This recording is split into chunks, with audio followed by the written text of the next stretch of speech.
धन्यवाद सर. आवाज येतोय? हॅलो. ओके. व्हिडिओ व्यवस्थित आहे? करू मग सुरुवात? हो हो. नमस्कार. आजच्या या आंतरराष्ट्रीय वेबिनारमध्ये उपस्थित असलेल्या सर्व श्रोत्यांचं आणि आयोजकांचं, संयोजकांचं, सूत्रसंचालकांचं मी प्रथमतः मनपूर्वक आभार मानतो की त्यांनी एका अतिशय महत्त्वाच्या आणि प्रासंगिक अशा विषयावरती एक महत्त्वाची ही चर्चा घडून आणण्याच्या निमित्तानं हे वेबिनार ठरवलं. आणि त्यानिमित्तानं इस्माईल युसूफ महाविद्यालयाचे मराठी विभागाचे सर्व प्राध्यापक वृंदांचे मी मनपूर्वक आभार मानतो. आणि मला दिलेला जो विषय आहे की साहित्य आणि तत्त्वज्ञान यांचा अनुबंध तो तुमच्यासमोर मी मांडण्याचा प्रयत्न करतो. मुळात साहित्य आणि तत्त्वज्ञान या दोघांचा अनुबंध किंवा परस्पर संबंध कधीपासूनचा आहे याचा विचार केला तर आपल्याला एक मजेशीर अशी म्हण आठवते. म्हणजे कोंबडं आधी म्हणावं का अंडं आधी म्हणावं या प्रश्नाचं जसं उत्तर सोडवता येत नाही, त्याप्रमाणेच तत्त्वज्ञान आधी की साहित्य आधी याही प्रश्नाचं उत्तर आपल्याला उलगडता येणार नाही. कारण तत्त्वज्ञान जेव्हा जेव्हा व्यक्त होतं तेव्हा ते कोणत्या तरी साहित्यातूनच आविष्कृत होत असतं. आणि साहित्य जेव्हा जेव्हा आविष्कृत होत असतं तेव्हा ते कोणतं ना कोणतं तरी तत्त्वज्ञान हे सूचितच करत असतं. या अर्थानं तत्त्वज्ञान आणि साहित्य या दोघांचा अनुबंध हा खूप जुन्या काळापासूनचा आहे. हा समांतर अशा प्रकारचा संबंध राहिलेला आहे. आणि त्या संबंधाच्या दृष्टीनं आपण विचार केला तर आपल्याला सुरुवातीला या दोन संकल्पनांची व्याख्या थोडीशी लक्षात घ्यावी लागते.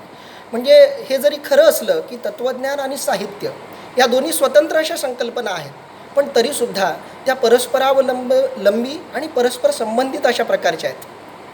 म्हणजे तत्त्वज्ञानाची एक जर व्याख्या आपण चाळली, म्हणजे मेपुरेग यांनी विश्वकोशांमध्ये ज्या काही तत्त्वज्ञानाच्या व्याख्या दिलेल्या आहेत किंवा तत्त्वज्ञानाचं कार्य, तत्त्वज्ञानाची वैशिष्ट्य जी काही त्यांनी प्रतिपादन केलेली आहेत, ती व्याख्या आपण साहित्याच्या अनुषंगानं जर तपासून बघितली तर आपल्या असं सहज लक्षात येतं की तत्त्वज्ञानाच्या बऱ्याचशा व्याख्या या साहित्याच्या व्याख्यांना अनुकूल ठरणाऱ्या अशा आहेत. अनेकदा साहित्याचं कार्य आणि तत्त्वज्ञानाचं कार्य, तत्त्वज्ञानाची उद्दिष्ट आणि साहित्याची उद्दिष्ट या दोघांमध्ये सुद्धा आपल्याला बरंचसं साम्य असल्याचं लक्षात येतं. एक उदाहरण म्हणून सांगायचं झालं तर तत्त्वज्ञानाचं स्वरूप काय, तर इतर मानवी शाखांशी असलेला संबंध उपस्थित करणं आणि स्वतःच्या स्वरूपासंबंधीसुद्धा प्रश्न उपस्थित करणं हे तत्त्वज्ञानाचं एक महत्त्वाचं आणि मूलभूत अशा प्रकारचं वैशिष्ट्य आहे. म्हणजे उदाहरणादाखल घ्यायचं झालं तर गणित विषय हा स्वतःच्या अस्तित्वासंबंधी किंवा स्वतःचा इतर ज्ञानशाखांशी असलेल्या संबंधांविषयी कधीही प्रश्न उपस्थित करत नाही. परंतु तत्त्वज्ञान मात्र आपला अन्य ज्ञानशाखांशी काय संबंध आहे आणि आपल्याही अस्तित्वाचं किंवा आपल्या तत्त्वज्ञानाचं स्वरूप काय आहे याची चिकित्सा तत्त्वज्ञान करत असतं. आणि याच अनुषंगानं मग वेगवेगळ्या ज्ञानशाखांशी साहित्याचा म्हणजे तत्त्वज्ञानाचा अपरिहार्यपणे संबंध प्रस्थापित होत असतो. म्हणजे कसं की स्वतःचा अनुभव आणि व्यवहार यांची चिकित्सा करण्याची प्रवृत्ती आणि कुवत याच्यातून खऱ्या अर्थानं तत्त्वज्ञानाचा उदय होत असतो. आणि या उदयाबरोबरच साहित्य जेव्हा अन्य ज्ञानशाखांशी आणि त्या ज्ञानशाखांच्या संपर्कामध्ये येतं तेव्हा आपोआपच विज्ञानाचं तत्त्वज्ञान, गणिताचं तत्त्वज्ञान, धर्माचं तत्त्वज्ञान, राजकीय तत्त्वज्ञान, कायद्याचं तत्त्वज्ञान, शिक्षणाचं तत्त्वज्ञान, इतिहासाचं तत्त्वज्ञान आणि साहित्याचं तत्त्वज्ञान असे शब्द आपण वापरतो. या सगळ्या संकल्पनांवरून आपल्याला तत्त्वज्ञान या विषयाचा अन्य सामाजिक शास्त्रांशी काय संबंध आहे ही गोष्ट लक्षात येते. म्हणजे मी आयोजकांनी जो विषय ठेवला त्या विषयाच्या अनुषंगानं आयोजकांचं खरंच कौतुक करतो की या ज्ञानशाखांचा जो परस्पर अनुबंध आहे, संबंध आहे, तो उलगडवणं आणि वेळोवेळी त्या संबंधांची पुनरावृत्ती करणं ही एक अनिवार्य आणि अपरिहार्य गोष्ट आहे. आणि ती करण्याच्या दृष्टीनं अशा चर्चासत्रांचं उपयोजन अतिशय आवश्यक आहे. आणि या दृष्टीनं हा विषय अतिशय महत्त्वाचा आहे. माझा जो विषय आहे तो साहित्य आणि तत्त्वज्ञान यांचा अनुबंध मांडणं. म्हणजे तत्त्वज्ञानाचं जे प्रमुख कार्य सांगितलं जातं की विश्वाची उत्पत्ती कशी झाली त्याचा उलगडा करणं, माणसाची उत्पत्ती कशी झाली त्याचा उलगडा करणं, माणसाचा आणि आजूबाजूच्या जगाचा विश्वाचा संबंध कसा आहे त्याचा उलगडा करणं, माणसाचा इतर माणसांशी, इतर देशांशी, राष्ट्रांशी, समाजाशी कसा संबंध असावा हे निश्चित करणं आणि त्याचबरोबर माणसाच्या जगण्याची एक आदर्श अशी नीतिमत्ता ठरवणं हे काम प्रामुख्यानं तत्त्वज्ञान करत असतं. आणि आपण साहित्याच्या अनुषंगानं तत्त्वज्ञानाची ही व्याख्या तपासली तर साहित्यही बऱ्याच अंशाने हेच करत असतं. साहित्यसुद्धा अस्तित्वाच्या शोध घेण्याचा प्रयत्न करत असतं, माणसाच्या अस्तित्वाचा शोध घेण्याचा प्रयत्न करत असतं, सभोवतालच्या अस्तित्वाशी माणसाचा असलेला संबंध तो शोधण्याचा प्रयत्नही साहित्य करत असतं. माणसाच्या जगण्याची एक आदर्श मूल्यतत्वे, एक नीतिनियम मांडण्याचा प्रयत्नसुद्धा साहित्य करत असतं. याही अर्थानं साहित्याच्या व्याख्या आणि तत्त्वज्ञानाची व्याख्या यांमध्ये बरंचसं जवळचं आणि अतूट असं नातं असल्याचं आपल्या सहज पद्धतीनं लक्षात येते.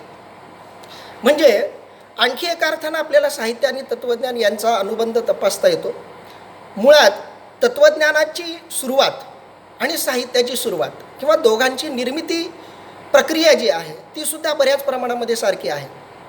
कारण माणूस हा आजूबाजूच्या निसर्गाबद्दल कुतूहलाची भावना व्यक्त करतानाच मनामध्ये एक प्रकारची भीतीसुद्धा बाळगून असतो आणि या भीतीतूनच तत्त्वज्ञानाचा जन्म होत असतो.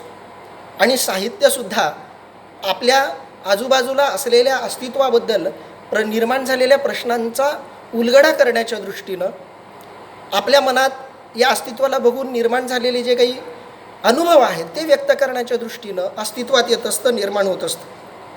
या दृष्टीनं विचार केला तर साहित्य देखील माणसाची चिकित्सक वृत्ती आणि निर्मितीशीलता यांचाच आविष्कार असतो. याबरोबरच मानवी जीवनाच्या अंतिम चौकटीशी भिडत राहण्याचा प्रयत्न तत्त्वज्ञानाप्रमाणेच साहित्यसुद्धा नेहमी करत असतं. विश्वाचं एकंदर स्वरूप काय, माणसाचं विश्वातलं स्थान काय, कोणत्या मूलभूत प्रेरणा आणि शक्ती यांच्या अनुषंगानं माणसाची प्रकृती सिद्ध झाली आहे, व्यक्तीचं समाजाशी नातं काय, मानवी जीवनाचं साकल्य कशात आहे, मानवी ज्ञान व ज्ञेय वस्तू यांचा संबंध काय, या प्रश्नांची उत्तरं शोधणं हे तत्त्वज्ञानाप्रमाणेच साहित्याचं सुद्धा कार्य आहे. या दृष्टीनं आपल्याला हा संबंध तपासता येतो. आणखी एक धागा आपल्याला या अनुबंधाचा सापडतो, तो म्हणजे वात्सायनानं तत्त्वज्ञानाची जी व्याख्या केलेली आहे त्या व्याख्येशी सुद्धा आपल्याला साहित्याची व्याख्या पडताळून पाहता येते. म्हणजे वात्सायन असं म्हणतो की सत असत यांचं परिपूर्ण आणि यथार्थ ज्ञान ज्या आधारे करून घेता येतं त्याला तो तत्त्वज्ञान असं म्हणतो. साहित्यसुद्धा सत्य असत्य यांचं ज्ञान देण्याच्याच दृष्टीनं निर्माण होत असतो. आजूबाजूला जे काही जाणवतं त्यामध्ये खरं काय, खोटं काय, खऱ्याचं खरेपणानं ज्ञान देणं आणि खोट्याचं खोटेपणानं ज्ञान देणं हे कार्य एका अर्थानं साहित्यसुद्धा करत असतं. ही गोष्ट खरी आहे की साहित्याची अभिव्यक्ती वेगळी आहे, तत्त्वज्ञानाची अभिव्यक्ती वेगळी आहे, दोघांचं आविष्करण वेगळं आहे, दोघांची शैली वेगळी आहे. परंतु या व्यक्त होण्याच्या शिवायच्या बऱ्याचशा गोष्टी या दोघांमधला एकतेचा अनुबंध आपल्याला सहज पद्धतीनं सूचित करत असतात. अगदी तत्त्वज्ञान आणि साहित्य या दोघांची सुरुवातीपासूनची एक जर पडताळणी केली आपण तरीसुद्धा हा अनुबंध आपण सहज पद्धतीनं डोळ्यासमोर ठेवू शकतो. म्हणजे कसं की संस्कृत भाषा ही जगातली सर्वात प्राचीनतम भाषा मानली जाते आणि या अर्थानं ऋग्वेद हा जगातला सगळ्यात प्राचीनतम असा ग्रंथ मानला जातो. या ग्रंथामध्ये सुक्त आहेत, ज्या सुक्तांमधून विश्वाचं रहस्य उलगडण्याचा प्रयत्न करण्यात आलेला आहे. आपल्या स्वभोवतीच्या निसर्गाविषयीचं भय आणि आपल्या भोवतीच्या माणसांविषयीचं भय अशा स्ट्रेंज जगात वावरत असताना मनुष्य ज्या भयाने ग्रस्त होतो त्यातूनच तत्त्वज्ञान आणि साहित्य उत्पन्न होत असतं. हीच गोष्ट संस्कृत भाषेच्या संदर्भामध्ये जशी लागू पडते तशीच लॅटिन, ग्रीक, झेंद अवेस्ता, प्राचीन फारसी, अरबी, पाली या अर्धमागधी या प्राकृत भाषा आणि कन्नड, तेलुगू, मल्याळम या भारतीय द्रविडी भाषा इतकंच नाही तर हिंदी, मराठी, बंगाली या आधुनिक आर्य भाषांमधील सुरुवातीच्या काळातलं साहित्य जर आपण तपासलं तर आपल्या असं लक्षात येतं की हे सुरुवातीच्या काळातलं साहित्य हे निसर्गाचा उलगडा करण्याच्या दृष्टीनंच निर्माण झालेलं होतं.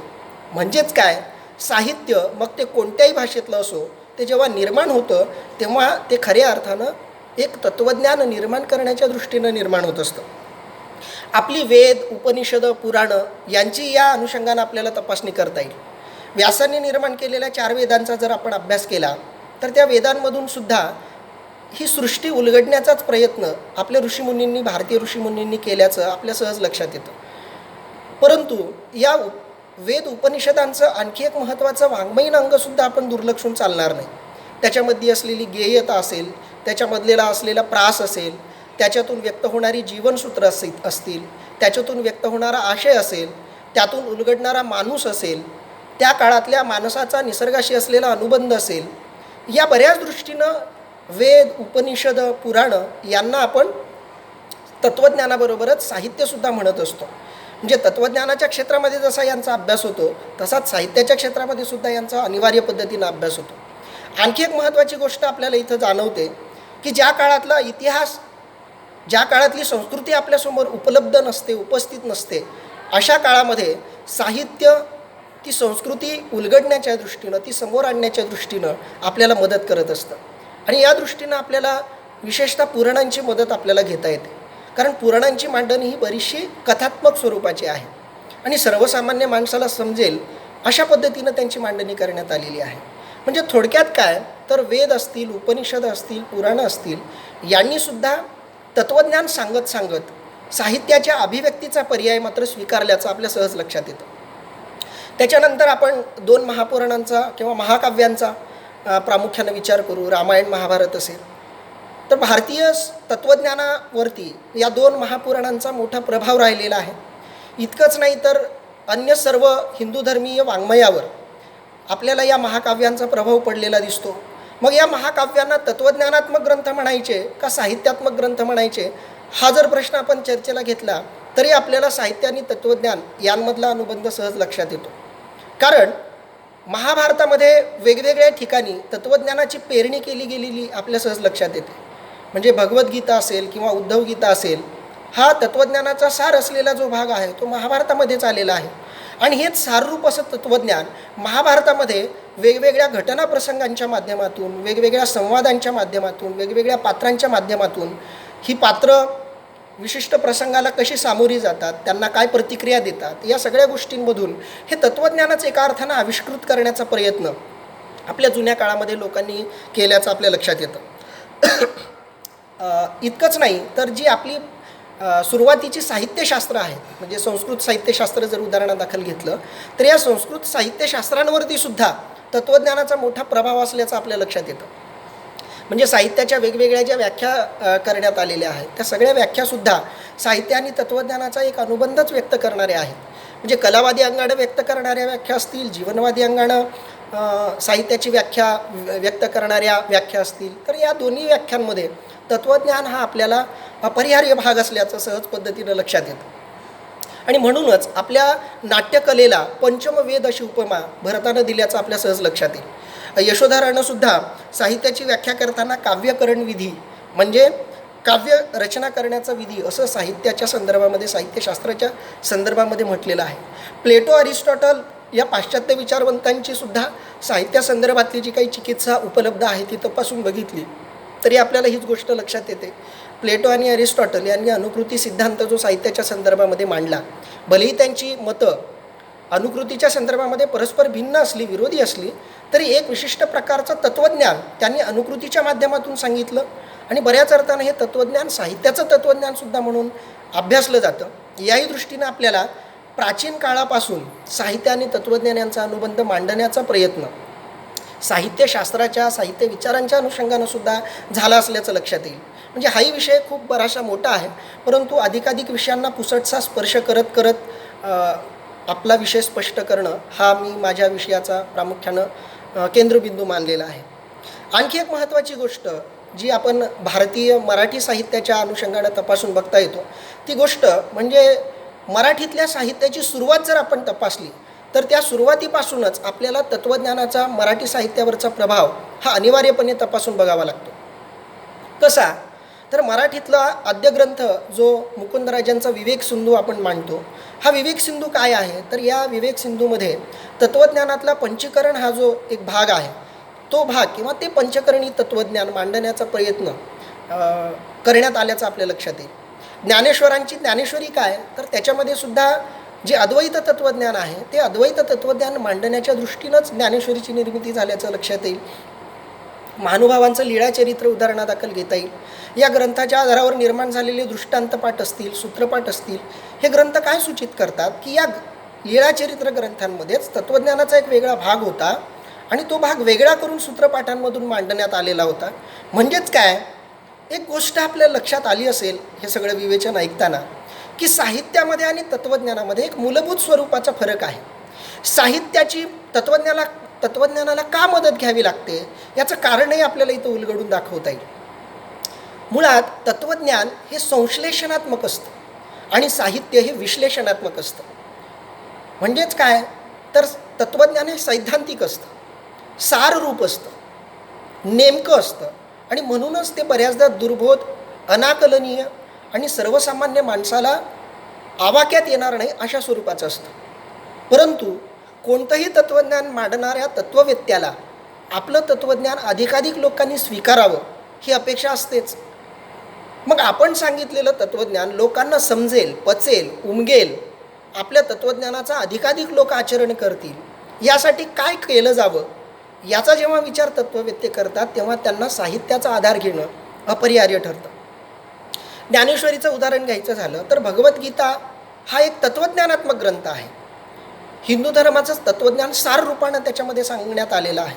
परंतु हे तत्त्वज्ञान जेव्हा ज्ञानेश्वरीच्या रूपानं आविष्कृत होतं तेव्हा 700 श्लोकाचं विवेचन 9000 ओव्यांमध्ये करावं लागतं आणि म्हणून ज्ञानेश्वरी ही विश्लेषणात्मक बनते. म्हणजे सांगितलेला सिद्धांत हा वेगवेगळ्या दृष्टांतांच्या रूपानं व्यक्त करणं हे साहित्याचं काम आहे. या अर्थानं साहित्य विश्लेषणात्मक असतं. आता ही ज्ञानेश्वरीतली कसोटी आपण सगळ्या बऱ्याचशा साहित्याला प्रामुख्यानं मध्ययुगीन साहित्याच्या संदर्भामध्ये तपासून बघू शकतो. म्हणजेच काय, तर सैद्धांतिक भाग जो आहे तत्त्वज्ञानातला तो उलगडण्याच्या दृष्टीनं साहित्य आपल्याला मदत करत असतं. इतकंच नाही तर तत्त्वज्ञानाच्या क्षेत्रामध्ये निर्माण होणाऱ्या ज्या गुंतागुंतीच्या समस्या आहेत, म्हणजे तत्त्वज्ञानाचं उपयोजन करताना ज्या काही सूक्ष्म पद्धतीच्या अडचणी निर्माण होतात किंवा त्यांना आपण एक वेगळा शब्द वापरू, धर्मप्रसंग म्हणा, यक्षप्रश्न, अशा पद्धतीची परिस्थिती जेव्हा निर्माण होते तेव्हा तत्त्वज्ञानाचे ते प्रश्न आपल्याला साहित्यातल्या घटनांमधून, कथानकांच्या माध्यमातून आपण ती सोडवत असतो. म्हणजे भारतीय तत्त्वज्ञानाचं एक उदाहरण घ्यायचं झालं तर तत्त्वज्ञानाच्या क्षेत्रातल्या समस्या उलगडण्यासाठी बऱ्याचदा पुराणांमधल्या, महाकाव्यांमधल्या घटनांचा दाखला देऊन त्या समस्या उलगडण्याचा प्रयत्न झाला असल्याचंही आपल्या लक्षात येतं. म्हणजे यावरून सुद्धा आपल्याला हा संबंध साहित्य आणि तत्त्वज्ञानाचा उलगडून दाखवता येतो. ज्ञानेश्वरीप्रमाणेच अन्य ग्रंथांचाही पुरावा या संदर्भामध्ये घेता येतो आपल्याला. आणखी एक महत्त्वाची गोष्ट अशी आहे की मध्ययुगीन काळाचा विचार केला तर आपण जे काही साहित्य मांडतोय त्या साहित्याच्या माध्यमातून एक विशिष्ट असं तत्त्वही लोकांना सांगावं ही भूमिकासुद्धा मध्ययुगीन काळामध्ये संत विचारामध्ये केंद्रीभूत असल्याचं आपल्या लक्षात येतं. जसं ज्ञानेश्वरांनी म्हटलं, वाचे बरवे कवित्व, कवित्वी बरवे रसिकत्व, रसिकत्वी परतत्व स्पर्शू जायचा. म्हणजे साहित्याच्या माध्यमातून एक विशिष्ट अशा तत्त्वाची अनुभूती वाचकापर्यंत आणून सोडणं, रसिकापर्यंत आणून सोडणं हे एक साहित्याचं महत्त्वाचं कर्तव्य साहित्यकारांनी सुद्धा मांडलेलं आहे. म्हणजे काय, तर साहित्याचा आधार घेऊन तत्त्वज्ञान आविष्कृत करणं आणि तत्त्वज्ञानाचा आधार घेऊन साहित्य आविष्कृत करणं ही परंपरा आपल्याला मध्ययुगीन काळामध्ये दिसते. इतकंच नाही तर मध्ययुगीन काळामध्ये ज्या संप्रदायातले भेद आपण व्यक्त करत असतो तेव्हासुद्धा आपण अनेकदा तत्त्वज्ञानाचा आधार घेत असतो. म्हणजे वारकरी संप्रदायापेक्षा महानुभाव संप्रदाय वेगळा कसा, तर वारकरी संप्रदाय हा अद्वैत तत्त्वज्ञान मानतो, महानुभाव संप्रदाय हा द्वैती तत्त्वज्ञान मानतो. अशी विभागणी करण्याच्या दृष्टीनं सुद्धा आपण तत्त्वज्ञानाचाच आधार घेत असतो. कारण महानुभावांमध्ये कृष्णाला स्थान आहे, दत्तात्रेयाला स्थान आहे, बाकी बरंचसं तत्त्वज्ञान दोन्ही ठिकाणी सारखं आहे. तरीसुद्धा या दोघांमधला भेद सूचित करण्याच्या दृष्टीनं सुद्धा आपण तत्त्वज्ञानाचाच आधार घेत असतो. इतकंच नाही तर याच काळातलं अन्य संप्रदाय असतील, म्हणजे आधीचा नाथ संप्रदाय असेल, दत्त संप्रदाय असेल, समर्थ संप्रदाय असेल, लिंगायत संप्रदाय असेल, या संप्रदायांचं वेगळेपणसुद्धा अनेकदा वाङ्मयाच्या इतिहासकारांनीसुद्धा, समीक्षकांनीसुद्धा तत्त्वज्ञानाच्याच आधारे हे वेगळेपण मांडण्याचा प्रयत्न केल्याचं आपल्या सहज लक्षात येईल. इतकंच नाही तर नंतरच्या काळामध्ये आलेलं ख्रिस्ती वाङ्मय असेल, इस्लामी साहित्य असेल, म्हणजे फ्रान्सिस दी ब्रिटो, म्हणजे फादर कुर्वा असतील, सेंट पीटर असतील, म्हणजे ख्रिश्चन साहित्य जे काही आहे, ख्रिश्चन लेखक जे काही आहेत त्यांनीसुद्धा ख्रिश्चन तत्त्वज्ञानाचा प्रचार प्रसार करण्याच्या दृष्टीनंच मराठीमधून त्या प्रकारचं साहित्य लिहिल्याचं आपल्या लक्षात येईल. जे काही काही मुस्लिम मराठी संत कवींनीसुद्धा तो प्रभाव इस्लाम धर्म आणि हिंदू धर्माचा प्रभाव मांडण्याच्या दृष्टीनं आपल्याला तो प्रभाव जाणवता येतो. इतकंच नाही तर इस्लाम धर्मीय तत्त्वज्ञानाचा प्रभाव परत मध्ययुगीन साहित्यावर कसा पडला हा एक स्वतंत्र वेगळा अभ्यासाचा विषय आहे. म्हणजेच काय तर मध्ययुगीन काळामध्ये सुद्धा साहित्य आणि तत्त्वज्ञान यांचा अपरिहार्य असा अनुबंध राहिलेला आहे आणि हा अनुबंध आविष्कृत करण्याच्या दृष्टीनं संत साहित्याचं योगदान हे अतिशय महत्त्वाचं राहिलेलं आहे. कारण मानवी जीवन कसं असावं, मानवी जीवनाची नैतिकता कशी असावी, मानवी समाजाशी मानवाचा संबंध कसा असावा, निसर्गाशी संबंध कसा असावा, प्राण्यांशी माणसाचा संबंध कसा असावा, माणसानं आपलं कौटुंबिक जीवन कसं राखावं, या सगळ्या प्रश्नांचा उलगडा संत साहित्यानं एका उच्च नैतिक पातळीवरती मांडल्याचं आपल्या लक्षात येईल. म्हणजे यावरून सुद्धा मध्ययुगीन साहित्याचा आपण साहित्याशी असलेला अनुबंध तपासून बघता येऊ शकतो. थोडक्यात काय आहे, एक प्रतिकात्मक किंवा उदाहरणाच्या माध्यमातून सांगायचं तर एखाद्या गोळीला जसं आपण विशिष्ट असं कोट देऊन त्या औषधाचा कडवटपणा कमी करतो, त्याच पद्धतीचं काम साहित्य करत असतं. म्हणजे तत्त्वज्ञान जर अनाकलनीय असेल, समजायला पचायला अवघड जात असेल तर ते थोडंसं सोपं करून सांगण्याचं काम हे बऱ्याचदा साहित्य करत असतं. याही दृष्टीनं आपल्याला या उभयतांमधला संबंध हा जाणून घ्यावा लागतो. संत साहित्याच्या नंतरही आपण आलो तरी आपल्याला हा अनुबंध जसाच्या तसा असल्याचं लक्षात येतं.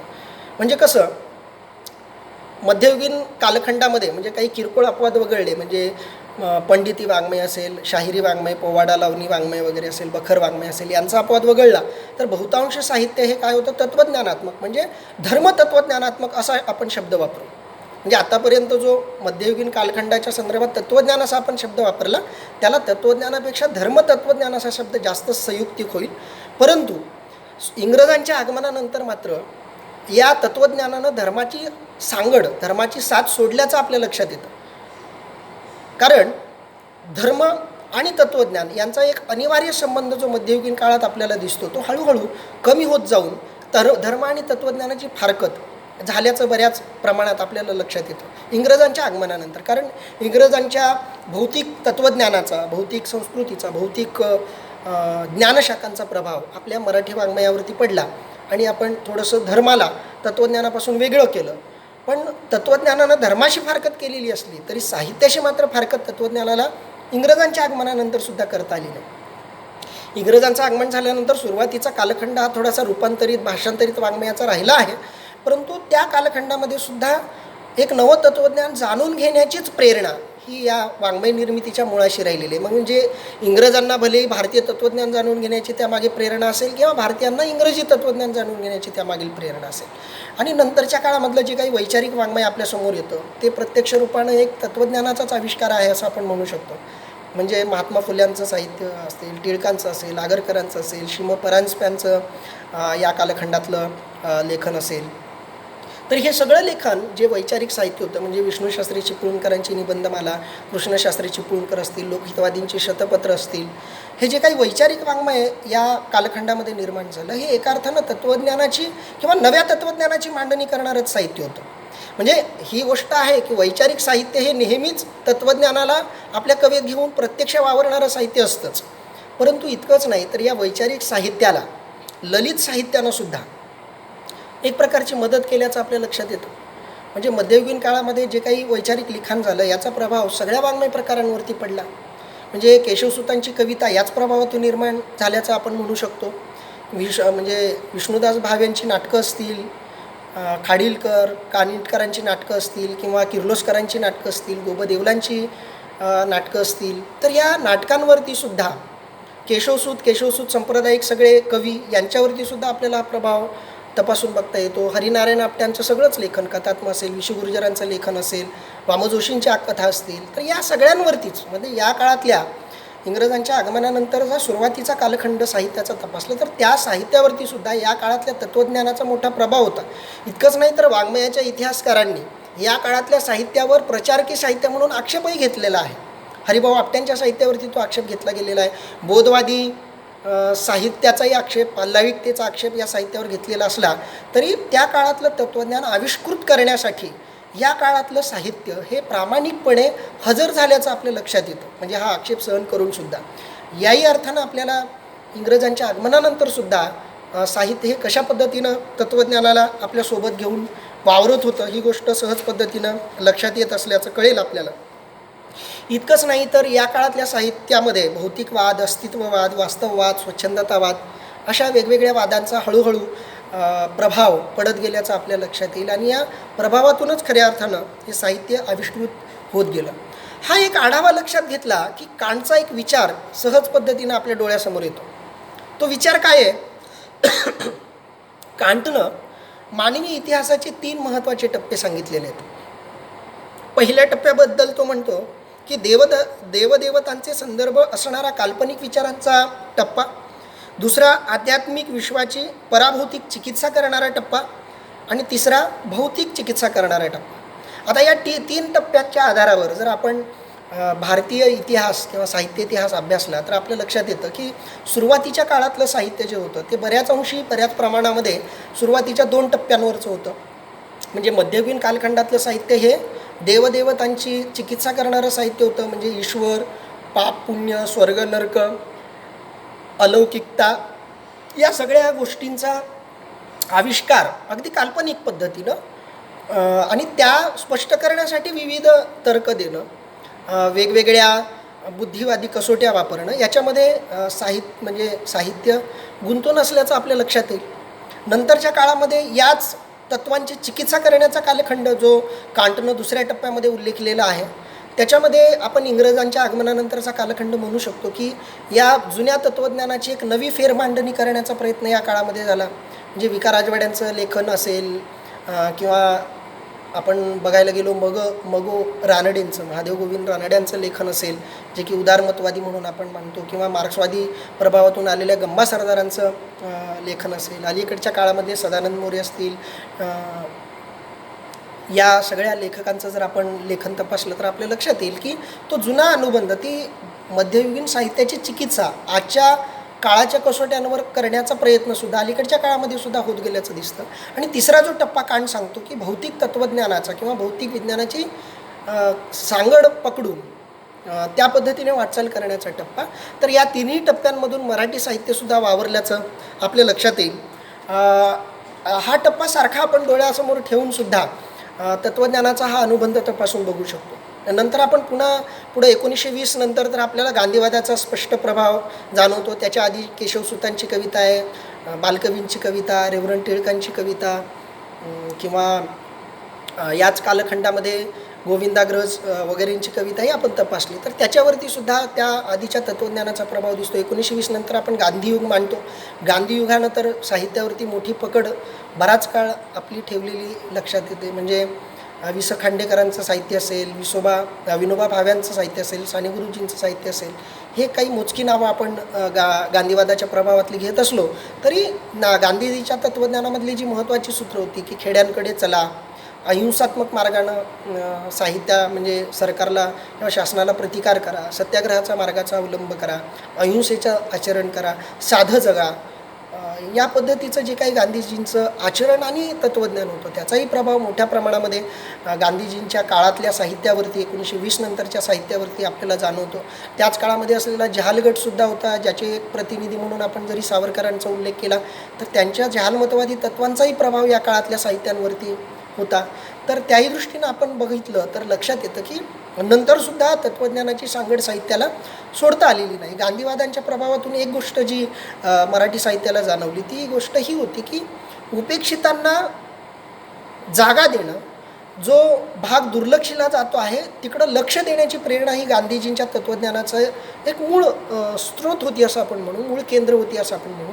आणि याच भूमिकेतून खेड्याकडे चला याच्यातून ग्रामीण साहित्यिक उदयास आले, त्यांच्या लेखनाकडं वाचकांचा एक वर्ग वळला, अशाच उपेक्षित असलेल्या दलित लेखकांकडं वाचकांचा वर्ग वळला. इतकंच नाही तर ग्रामीण लेखकसुद्धा आपल्या खेड्याकडं वळले, उपेक्षित दलित लेखकसुद्धा आपल्या दलित उपेक्षित जीवनाकडं वळले, तो मांडण्यासाठी ते पुढं आले. आंबेडकरवादाचा प्रभाव या दृष्टीनं खूप महत्त्वाचा ठरला, हे आपण विसरून चालणार नाही.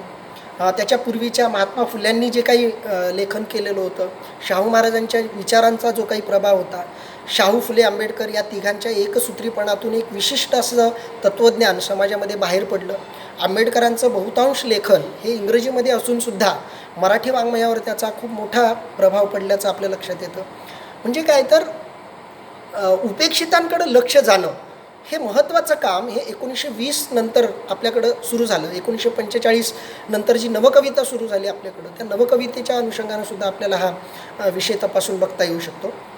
लघु नियतकालिकाची जी चळवळ आहे 1955च्या आसपास जी सुरू झाली, की त्या चळवळीचाही अभ्यास आपण या संदर्भामध्ये करू शकतो. म्हणजे लघु नियतकालिकांमध्ये अथर्व असेल, शब्द असेल, अबकडई असेल, फक्त, तापसी, येरू, असो, भारूड, वाचा अशी काही जवळपास 100 लघु नियतकालिकं पुढं आले. यांच्यामधून जी एक वैचारिक मांडणी केली गेली त्याच्यामध्ये राजा ढाले, दीपू चित्रे असतील, सतीश काळशेकर, चंद्रकांत खोत, नामदेव ढसाळ, भाऊ पाध्ये, मनोहर ओक, भालचंद्र नेमाडे, श्याम मनोहर, वसंत आबाजी डहाके, विजय कारेकर, अनंत अहमदाबादकर या सगळ्यांचं जे काही वैचारिक लेखन आहे ते तत्त्वज्ञानसुद्धा मांडण्याच्या दृष्टीनं साहित्य या काळात सरसावलं. नवसाहित्यावर या गोष्टींचा प्रभाव राहिला. आणि याच्यात एक महत्त्वाची जी गोष्ट घडली ती गोष्ट म्हणजे वेगवेगळ्या साहित्य चळवळींचा जन्म याच्यामधून झाल्याचं आपल्या लक्षात येईल. अस्मितादर्श हा जो पहिला अंक निघाला त्याच्यातून दलित साहित्याला एक वेगळी प्रेरणा मिळाली. आंबेडकरांचा आंबेडकरवादही याच्या मुळाशी होता. फुल्यांचा फुलेवाद याच्या मुळाशी होता. तो प्रभावसुद्धा मोठ्या प्रमाणामध्ये असल्याचं आपल्या लक्षात येईल. म्हणजे तो प्रभाव कसा, तर देशाला स्वातंत्र्य मिळाल्यानंतरसुद्धा आपल्या स्वातंत्र्यात कोणताही फरक पडला नाही, आपल्या जगण्यात कोणताही फरक पडलेला नाही याची जाणीव अनेकांना होऊ लागलेली होती. म्हणजे ग्रामीण लेखकांना ती जाणीव झाली. याच्या आधीचं जे काही लेखन आहे त्याच्यामध्ये जी ग्रामीणता व्यक्त झालेली आहे, म्हणजे ग पाटील किंवा ग ल ठोकळ यांचं जे काही त्या काळातलं ग्रामीण चित्रण करणारं लेखन होतं, किंवा जानपद गीतं जी रविकिरण मंडळाची गीतं होती त्याच्यामध्ये सुद्धा ग्रामीणता आलेली होती. परंतु त्याचा जो बेगडीपणा आहे, त्याच्यातला जो खोटेपणा आहे तो मांडून अस्सल असं ग्रामीण साहित्य लोकांपुढं आणलं गेलं पाहिजे. या भूमिकेतून मग ग्रामीण साहित्य चळवळ किंवा त्याच्या आधी निर्माण झालेली दलित साहित्य चळवळ असेल, याच्या आधीच्या काळामध्ये दलित जाणीवा आपल्या लेखनामधून व्यक्त होत होत्या. अण्णाभाऊ साठ्यांच्या साहित्यांमधून ती जाणीव बऱ्याच प्रमाणात व्यक्त झाली. तरीसुद्धा नंतरच्या काळामध्ये एक विशिष्ट असं तत्त्वज्ञान पुढं करून एक दलित साहित्य चळवळ पुढं आली. आणि या साहित्य चळवळीचा प्रभाव नंतरच्या साहित्यावर पडला आणि त्या चळवळीचं अनुकरण करणाऱ्या साहित्यांची निर्मिती झाली. म्हणजे हा एक खूप मोठा अनुबंध तत्त्वज्ञान आणि साहित्याचा दाखवता येईल 1960 नंतर, की तत्त्वज्ञान म्हणजे वैचारिक चळवळी आणि साहित्याच्या चळवळी या समांतर राहिल्याचं आपल्या लक्षात येईल. म्हणजे तत्त्वज्ञान मांडणारे, वैचारिक भूमिका घेणारे ते सुद्धा लेखन करताना या काळामध्ये दिसतात. दलित साहित्यिकांचं बरंचसं नाव आपल्याला याच्यामध्ये घेता येईल. आणि त्याचवेळी लेखन करणारे ग्रामीण साहित्यिक असतील, म्हणजे गंगाधर म्हणजे आनंद यादव असतील किंवा वासुदेव मुलाटे असतील, नागनाथ कोत्तापल्ले असतील, हे एकाच वेळी ग्रामीण साहित्याची चळवळ पण सांभाळत होते आणि ग्रामीण साहित्याचा आविष्कारसुद्धा करत होते. तसंच बाकीच्या वाङ्मय प्रवाहाबद्दल पण म्हणता येईल. स्त्रीवादी साहित्याचं उदाहरण घेतलं तर श्रीमानंद बुवाचं द सेकंड सेक्समधलं